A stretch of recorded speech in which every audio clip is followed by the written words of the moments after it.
existem receitas, coisas novas, e isso, na hora de negociar, sentar com um presidente de clube, é completamente diferente. Porque, como eu disse, o cara senta e diz, mas vocês não são aqueles caras lá que fecharam lá o esforço e não pagaram? Vocês não são aqueles caras lá que fecharam e não...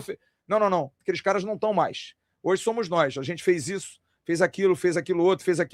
E os próprios empresários, cujas comissões foram acertadas, são empurradores, sabe? São caras que empurram o negócio. Porque vem, olha, faz porque o Vasco é sério, faz porque os caras estão cumprindo. E isso é muito importante. O mercado do futebol se fala, as pessoas se falam. Se você criar algum engriguilho, amigo, você não vai a lugar nenhum. Quer um exemplo claro? Bom, Puma Rodrigues foi o primeiro a renovar. Amanhã, quem deve estar com um contrato novo é Carlos Cuesta. Ele vence o contrato dele amanhã, dia 5 de janeiro. O Vasco já fez a comunicação, a gente já informou isso aqui tem um tempo, mas é sempre bom a gente ratificar. O Vasco já fez a comunicação ao Galatasaray do interesse de extensão do contrato com opção de compra, com o pagamento desse valor que gira em torno de 1,5 milhão de euros durante o ano, segundo o planejamento, e o Vasco pagaria o restante no final de 2026. Então o Carlos Cuesta é mais um jogador que entra nesse aspecto de renovação de contrato, como foi o Puma Rodrigues. E a preocupação em relação a PH e Piton, porque as notícias pipocam, são dois jogadores importantes, mas vamos lá. Thiago Rinaldi, empresário do PH, já me disse, tem muita coisa para o PH, desde que ele foi para a seleção. Mas nada oficial, nada que seja substancial, propostas pequenas. Ele tem interesse em ficar no Vasco, ele vai ficar no Vasco. A janela do meio do ano, depende de Copa do Mundo e tudo mais, pode ser que aconteça, mas hoje é uma dúvida danada. Mas o PH vai ficar. E o Lucas Piton, o empresário dele, Gilvan Costa, me disse claramente, não chegou nada, sabe do interesse do futebol turco, do Besiktas, seria uma possibilidade. Hoje, inclusive, o companheiro Vene Casagrande deu a do Vasco. O Souza jogou muito tempo na Turquia e foi perguntado sobre o Piton e fez elogios. Falou, olha, o cara é bom jogador, campeão de assistências no futebol brasileiro, apesar de toda a crítica que se faz, o torcedor do Vasco pega muito no pé do Piton. O Piton tem números absurdos, cara. Tem números muito bons. Então o Lucas Piton é um jogador bastante interessante, mas até agora o Vasco não recebeu nada, o Vasco não teve nada de proposta, e o próprio Gilvan disse que também não vê agora como um momento para o Lucas Piton sair para o futebol europeu, para o futebol turco. Então são essas as informações da noite. Lembrando que terça-feira o Vasco joga contra o Guanabara City às 15h, o segundo jogo da Copinha. Jogou um jogo ontem duro, estreia, difícil, os meninos nervosos, mas o importante é a vitória, 2-0, com ótimas atuações de alguns jogadores, me chamaram muita atenção. O Bruno Centroavante fez um partidaço, inclusive fez um gol muito forte, o jogador ganhou força física.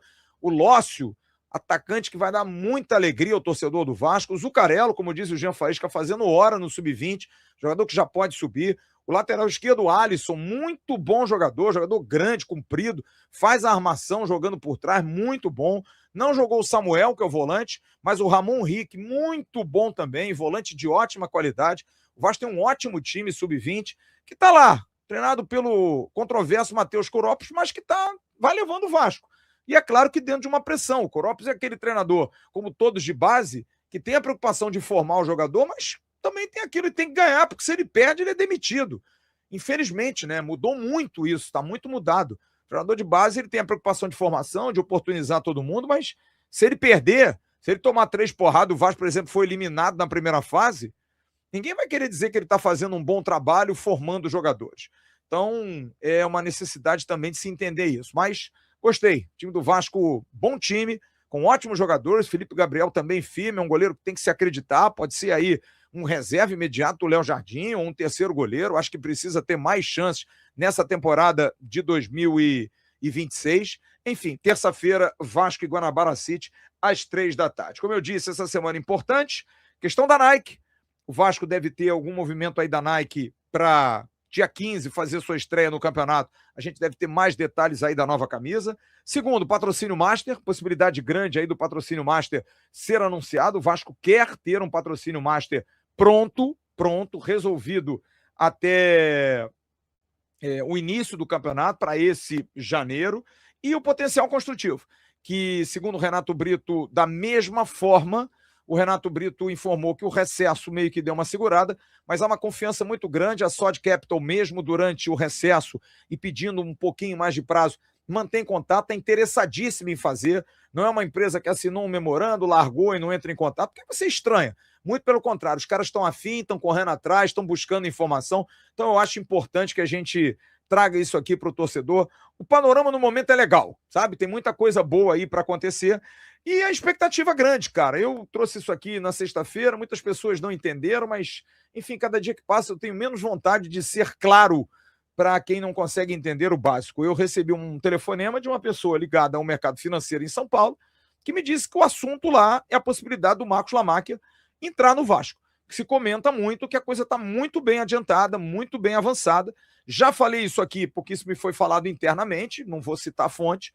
Numa corrida, o Lamáquia já passou do meio, já está muito mais próximo do final do que os outros. Existem mais 2 interessados, com NDAs assinadas, mas que estão muito atrás. A tendência mesmo é que o Marcos Lamáquia, a não ser que ocorra algum engriguilho quanto ao assunto da ECAP, o que o Vasco não acredita.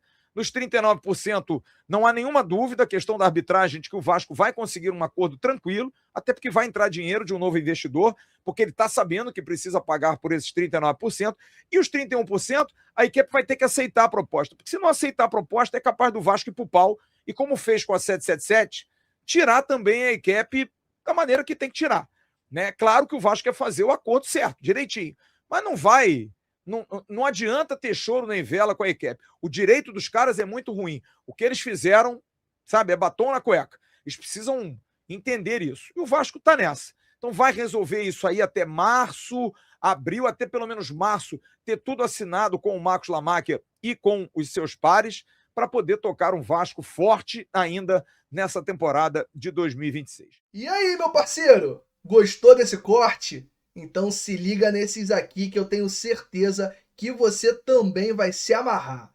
O like eu sei que você já deixou. Então agora se inscreve aqui no canal AV+, que é o canal oficial de cortes da plataforma Atenção Vascaínos.